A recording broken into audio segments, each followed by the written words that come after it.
Welcome back, Tyrants and Newcomers alike, to Phoenix Wright Trials and Tribulations. Last episode, we discovered that we were in a flashback with Mia on her second trial, where she's defending Phoenix Wright, who is being accused of murder. Let's continue.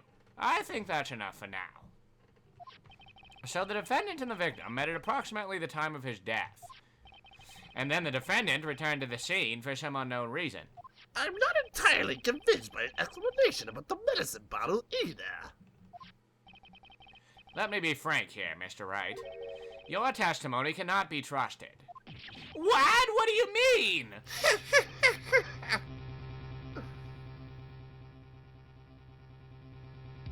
I knew it was too much work for a little girl. However, there is one mystery that still remains. There is, Your Honor? How the murder was carried out, of course. Just how was the victim electrocuted? I don't believe the murder weapon has been produced yet, correct? Well, that is... You are correct, Your Honor. So how exactly was Mr. Swallow killed? If I could somehow establish how it was done, maybe I could still come out of this mess smelling like a rose. Establish? Well, I don't think we can establish it right now. I do have one idea, but it would be impossible to prove it. Mia, my dear. If you have any ideas, now is the time to present them. Mr. Grossberg! Remember, silence is not golden.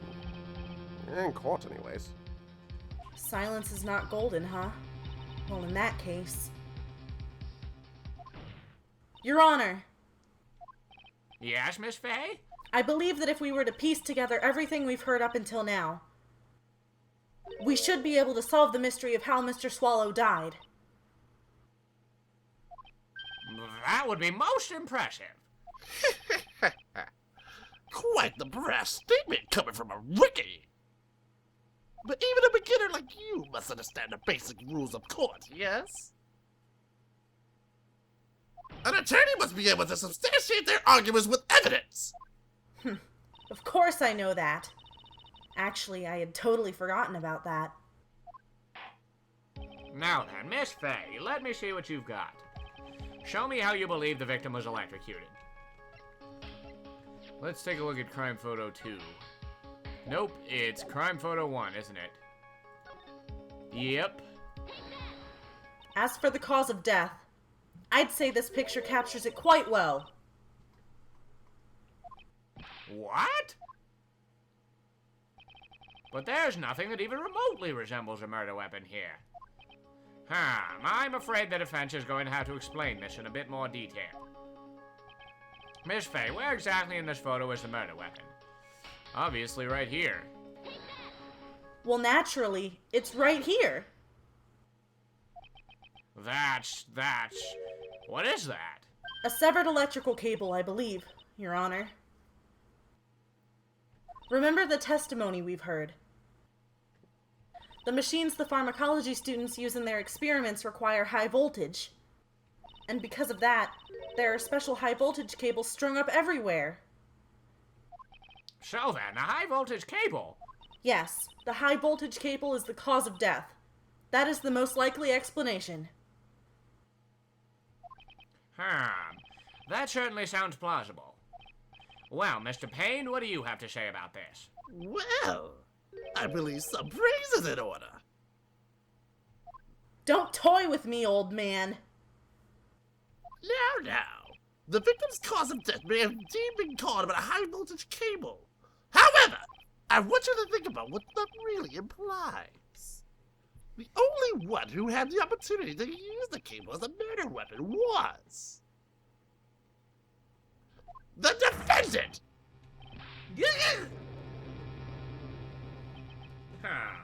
That much is certainly true. Yes, and that's not all. We have proof. Irrefutable proof that will establish that Mr. Wright was the murderer.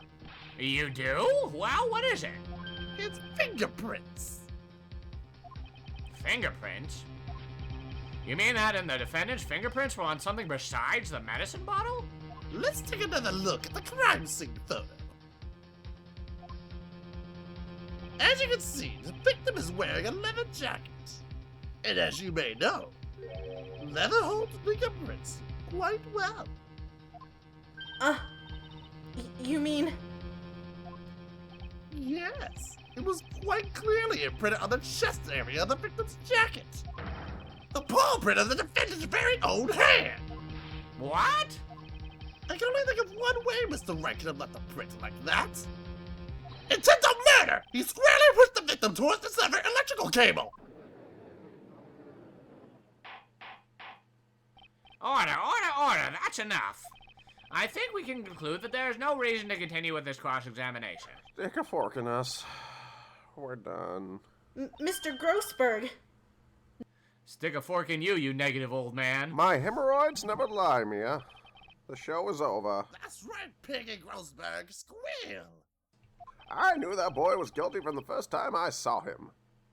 No, you're wrong. Mr. Wright is innocent. No further evidence is required to convince me of this man's guilt. Your Honor. At this time, I'm prepared to render a verdict in this case.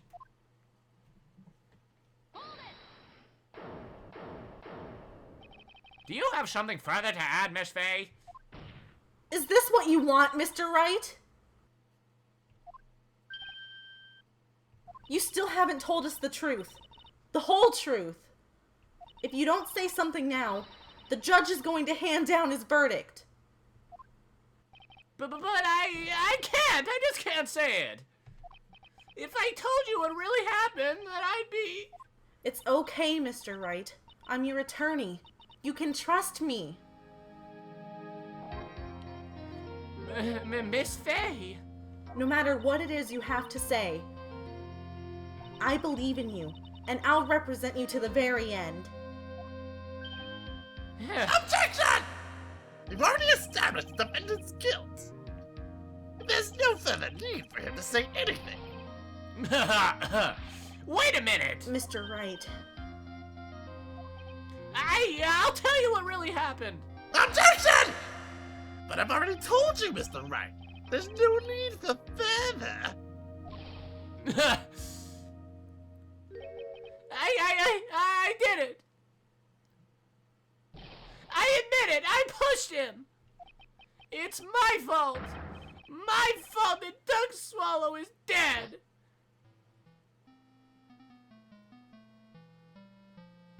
That girl. You shouldn't see her anymore. Hey, it's none of your business. I'm telling you for your sake. If you continue to see her, it's going to be bad news. You're lying. Just listen to me. There's something you need to know about that girl. Stop it! Don't talk about her like that!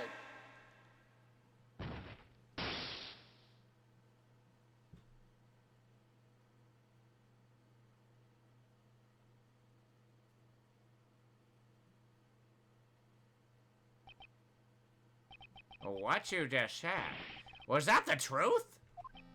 Yes, I was afraid. Afraid that if I told the truth, everyone would think I was a murderer for sure.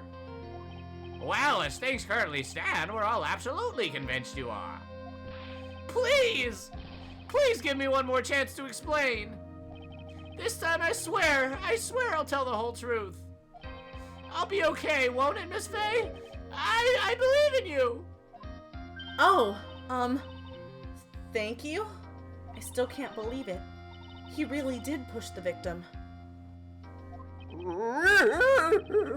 It feels like my hemorrhoids are doing the Harlem Shake.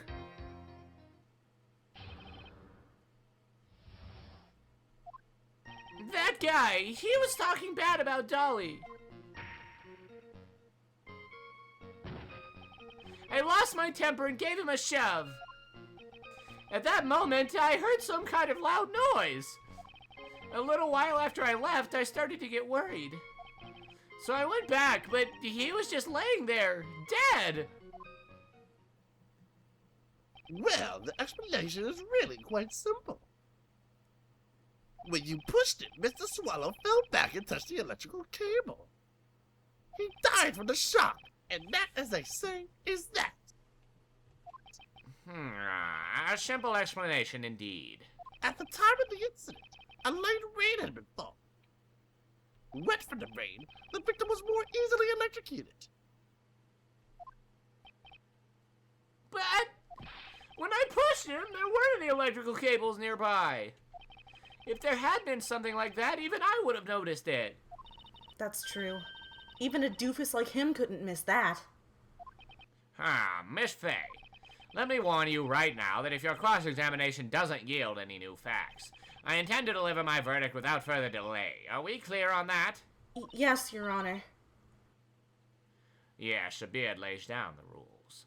Don't give up, Mia. If he is innocent, there must be some kind of evidence somewhere that will prove it. When I pushed the victim, guy who was talking bad about Dahlia, I lost my temper and gave him a shove. Let's press. So what kinds of things did Mr. Swallow say to you? He said all sorts of terrible things about Dolly. He said that she was a bad girl.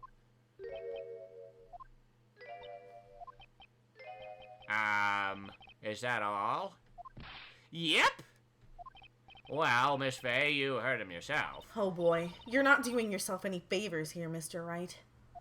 Please don't make this harder for me than it already is. Anyway, after he said that, I lost my temper and gave him a shove. That moment I heard some kind of loud noise. A loud noise? And what would you say that loud noise was, Mr. Wright? I'm not sure, but it was really loud. It was like, snap! You know, come to think of it, I wonder what that was. Clearly, Your Honor, it was the sound of the victim being electrocuted. You're not qualified to decide that. What should I do? I'm treading on some dangerous ground here. Ask for more details. Mr. Wright, that loud noise you heard may be extremely important, so try to remember what it was. How do I put it? It was like a sharp crack. Aha! Could it have been... Yes? Could it have been? Hurry up and tell us! When I pushed him, he dropped the umbrella he was holding.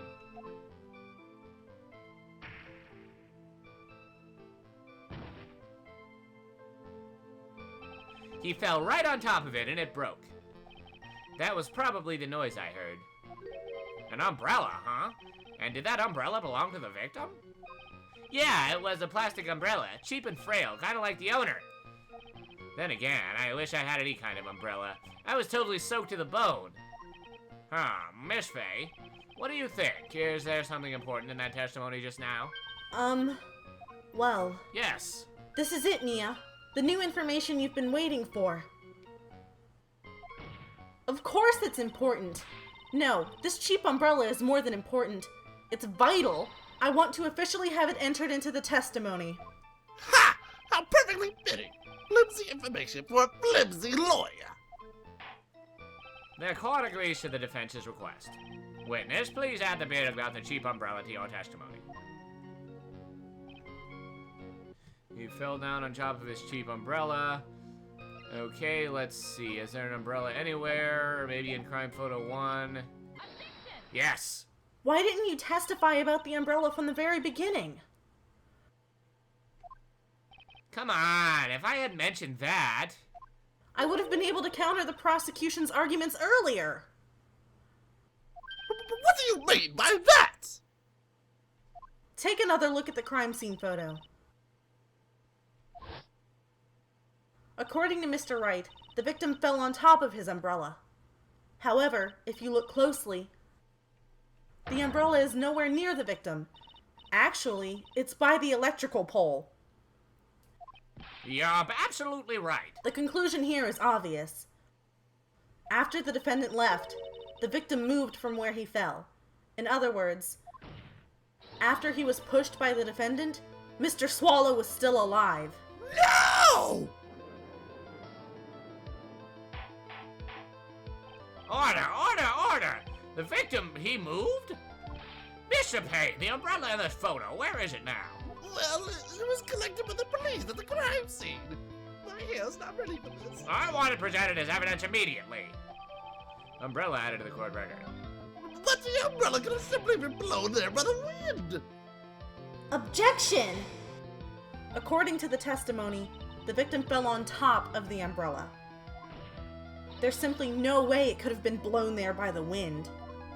It's hurt. What? I know this matter of the umbrella seems relatively trivial, but as long as the smallest doubt remains, I cannot render final judgment. The beard is fair and just like God. No!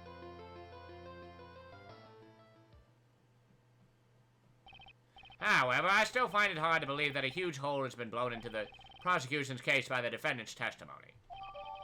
Phoenix's testimony added to the court record. Well done, Mia.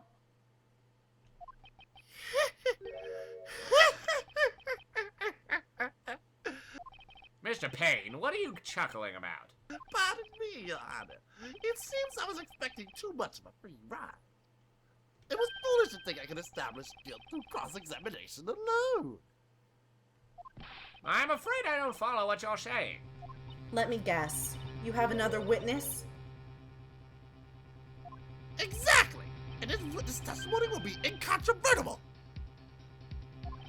Well, who is this witness? Miss Dahlia Hawthorne. Dahlia Hawthorne? You don't mean Dolly?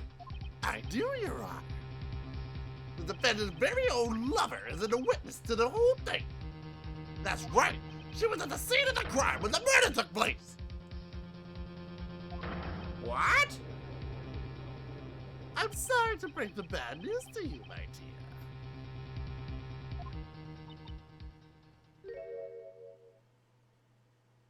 Bad news? You couldn't be more wrong. Actually, I've been waiting for this. You can't be serious. Mia, what do you mean by that? I think this is a good point for us to stop at. Court will now enter a 20-minute recess. Afterwards, we will listen to the testimony of Miss Dahlia Hawthorne.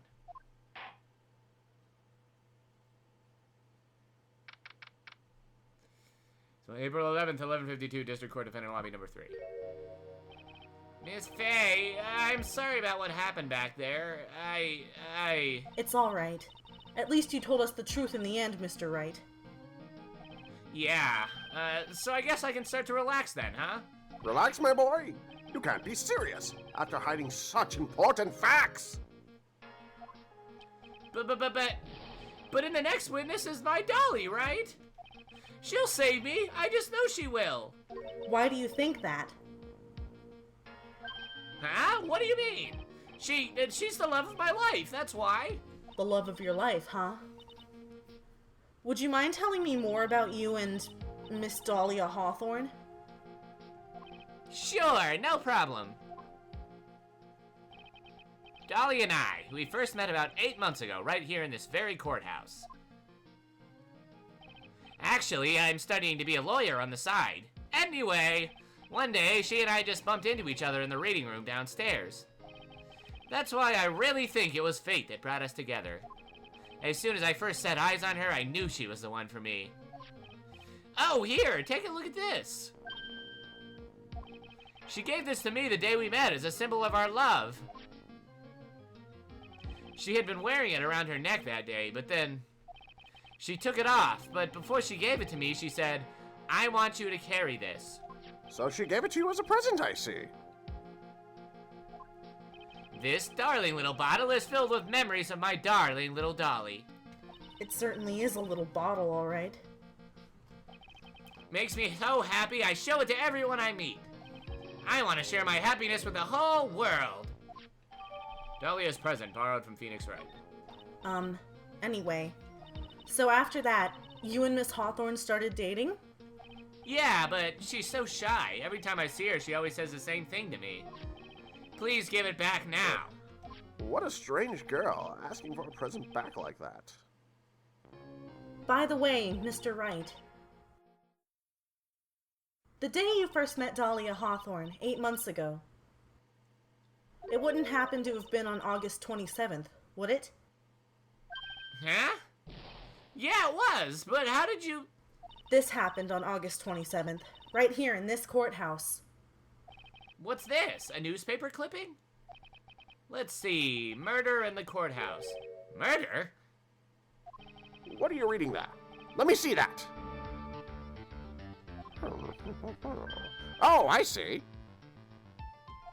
Mia! I think I understand what you're trying to say.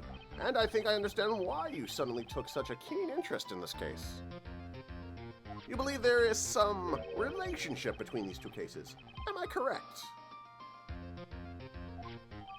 Newspaper clipping added to the court record. I hope you don't mind, Mr. Grossberg.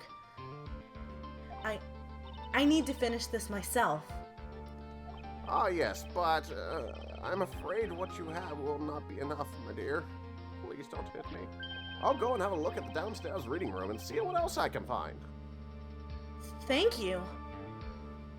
I want to do whatever I can to be a help to you, Mia. Well, it looks like recess is about over. We'd better all get moving. God, I don't want to... I guess so. That recess sure seemed longer than 20 minutes, though. Seemed more like a minute and a half to me. To be continued right now, because we still got about 10 minutes left. So let's do this crap. Save! Aw, yeah. And save state. Indeed. April 11th, 1213, District Court, Courtroom number 2. Court will now reconvene. Mr. Payne, please call your witness. The next person is someone who witnessed the crime as it happened. The prosecution calls Miss Dahlia Hawthorne to the stand.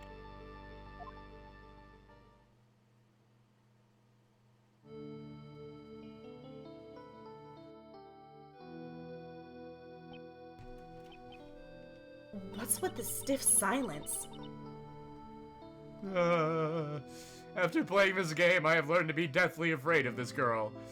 And I'm not saying why, but I am deathly afraid of Dahlia Hawthorne. In my long career as a judge, I have been deceived by many witnesses. It's my job to doubt, to take no one at their word. But in your case, I must admit that you radiate a glow of complete sincerity. I can't believe he actually said that. Oh, now then, witness, could you please state your full name? I was not thinking about cheating on my wife.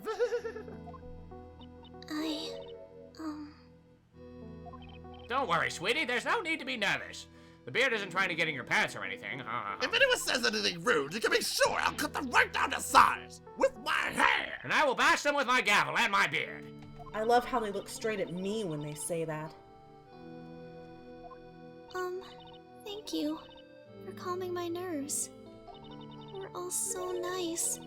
I almost feel right at home. Not at all. It was nothing. If we may move on now, what is your full name and occupation? My name is Dahlia Hawthorne. I'm a junior in literature at Ivy University. I just want to say, it's an honor for me to be here in your noble presence. The honor is all mine. No, the honor is all mine. Well, we know whose milkshake brings all the boys to the yard. Yes, we do. Sir? Is there something I can help you with? You just go on and say whatever's on your mind. I'm sure that there must be some kind of mistake. Feeny wouldn't kill anyone. I just know it. Yes, yes. I can see why you'd say that. She's going to be a tough witness, all right. It only took her 12 seconds to wrap them all around her little finger. Now then, please proceed with your testimony. And before we do, I just want to say that this girl is the main reason that I'm even doing this LP. I say no more. Let's hear about what you witnessed on the day of the incident, if you please. what I witnessed. I had been planning to go back to Feeney's place after class was over. Feeney and Dougie, they were talking behind the building. Then suddenly, Dougie got all wobbly and just collapsed. That's when Feeney noticed that I was there. I went to go and find some other students, and they called the authorities. I don't know what to say. According to you, Miss Hawthorne, the defendant didn't do anything wrong. Objection! Young lady, as old as I am, even I recall how hot the flames of young passion can burn. Nevertheless, it is my job to discover the truth. Bullcrap, Winston Payne. We all know you're a virgin. Please, tell us the truth. But I would never. That's more than enough, witness. I won't allow this to continue. What? What do you mean by that? Please, just let me proceed with my cross-examination, Your Honor. I, for one, don't plan to win my case on a bunch of paper-thin lies. You haven't changed a bit. Mia Fey. What's this? So you two are acquainted? Yes, we've met before. Once.